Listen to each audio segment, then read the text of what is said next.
Okay, this is a story that came out. Waltz is reportedly That makes sense to me. nervous about the upcoming debate against J.D. Vance, telling friends he's worried he will let Kamala Harris down. Waltz has admitted to Harris that he's a bad debater and has brought in Pete Buttigieg to play Vance in mock debate sessions. Buttigieg, in a frequent Fox News guest, helps Waltz prepare but won't be growing a beard to fully embody the Republican senator from Ohio. Vance, a Yale graduate with sharp debating skills, is being prepped by Representative Tom Emmer, who described Waltz as like Gavin Newsom in a flannel shirt and aims to expose Waltz, Minnesota's nice persona, as a fraud. Emmer has spent the last month studying Waltz's debates and said, if I do my job, JD is going to expose him. The goal is to make Waltz look like an out-of-touch liberal vouching for another liberal. What do you think is going to happen tonight with the debate?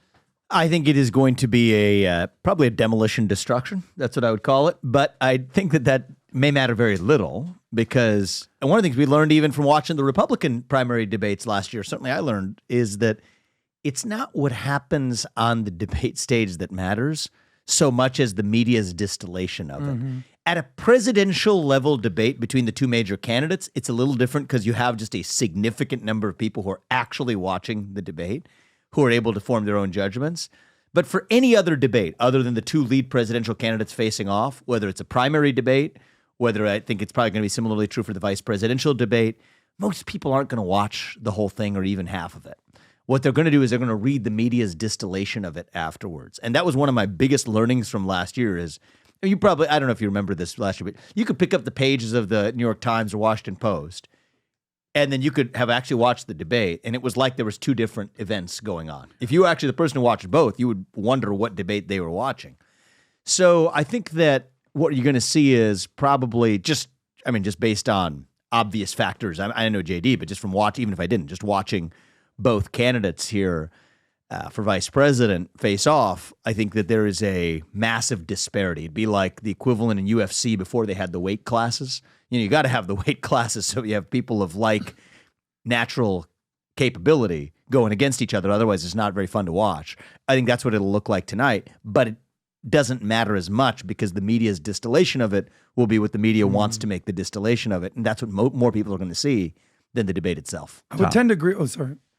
I think you hit on something there. Look at the presidential debate. We had all these polls, and these are opinion polls of who won the debate. But what the real important thing was, what was happening to the undecided voters that were self-identified with the major parties and the ones that were identified as independents. And what did Reuters find out and others find out when they conduct focus groups?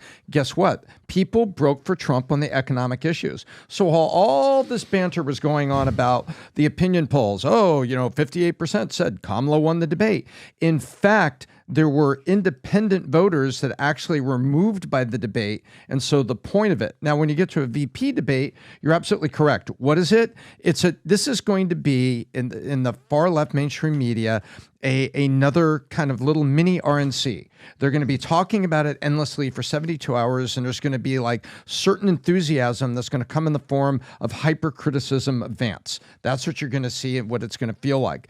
But at the end of the day, the important people are what in the distillation that the people will see. What are they going to be really caring about? And what do they really want to know about? Because it's those undecided and independent voters that's what are the keys to what comes out of this. Just question for Vic. I would typically say I agree with you that the VP debate is almost irrelevant. I mean, who was the MVP of the last VP debate between Kamala Harris and Mike Pence? It was the freaking fly on Mike Pence's head. So, like, you don't remember anything that they argued about other than her. Excuse me. I'm talking here. I'm talking, which reminds me of my third grade teacher and just gives me PTSD. But however, this potentially might be the last debate of the election season. Trump has basically said he's not going to come out and debate Kamala. I think it's scheduled, agreed upon October 23rd, which is in 3 weeks. But I think Trump is not doing this debate. Do you think Trump is making a mistake not doing another debate with Kamala? I think it depends. I mean, with the dynamics of this race, they change week to week. I personally think one of the formats that's been used in every other prior presidential cycle other than 2020 with COVID was actually the town hall format. Okay, so the first debate is a straight-on debate like the one that Trump and Kamala and Trump and Biden already had. But the second debate traditionally has been, Trump did this with Hillary Clinton. There's actual real human beings, real citizens, real Americans who themselves ask the questions of the candidate. And that format's excellent because it reduces media bias. Yep. Right? There's some media bias. Of course, they can hand select the questions, the moderators can cut in. But in general, it becomes harder to stack the debate when you're hearing from real Americans directly of the candidate. I think Donald Trump shines in that setting. I think Kamala Harris does not. So my view is, and Trump is a smart guy. He knows how to play the cards. And so my view is, if there is another debate, it should be a town hall style debate. We're not making this up. It's always been done this way. This is the tradition for every presidential election other than the one that occurred during COVID in 2020, where they didn't do the town hall format. Bring that back. And I think that will be a great format both for the country, but also for Donald Trump.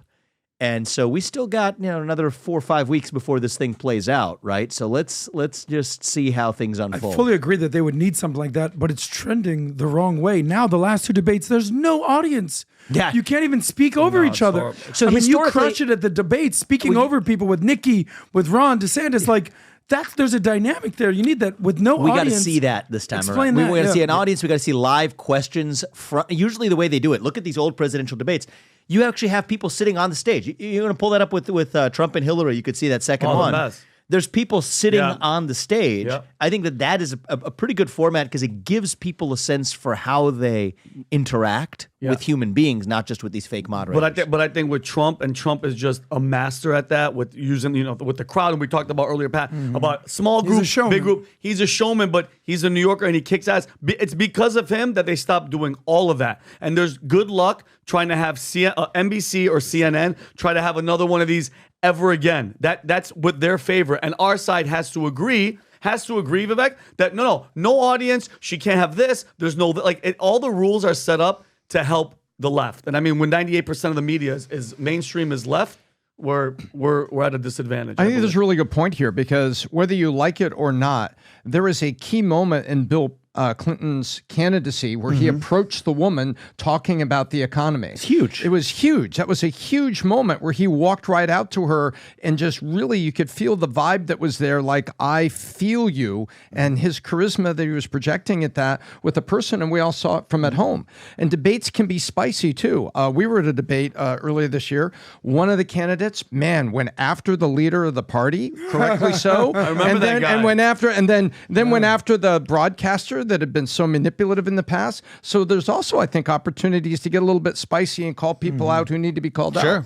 Sure, I think there is. So I think that's a great format both for the country and, in my opinion, for Republicans and for Donald Trump. But, let's stay tuned. You got a couple of these examples from that in the past. And I think that's great.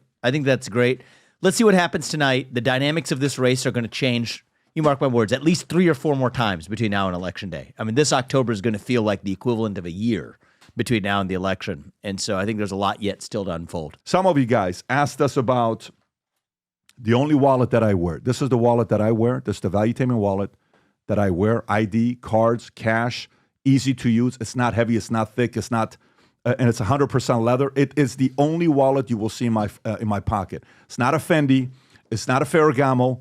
It's not a Louis Vuitton. It's none of that stuff. It's a Valuetainment wallet with the logo on the side. They're back, and here's what we're doing today, which I'm excited about. If you order one of the wallets, which, Rob, let's put the link for the wallet. If you order one of the wallets that we have them in brown, we have them in black. We're going to give you the card holder and the keychain of Valuetainment sent your way. Price $99. The link will be below for you guys to get. And you can add other Future Looks Bright gear anyways, because the event we're hosting here soon that we'll announce, to attend it, you will have to wear Future Looks Bright gear. So if you like this clip and you want to watch another one, click right here. And if you want to watch the entire podcast, click right here.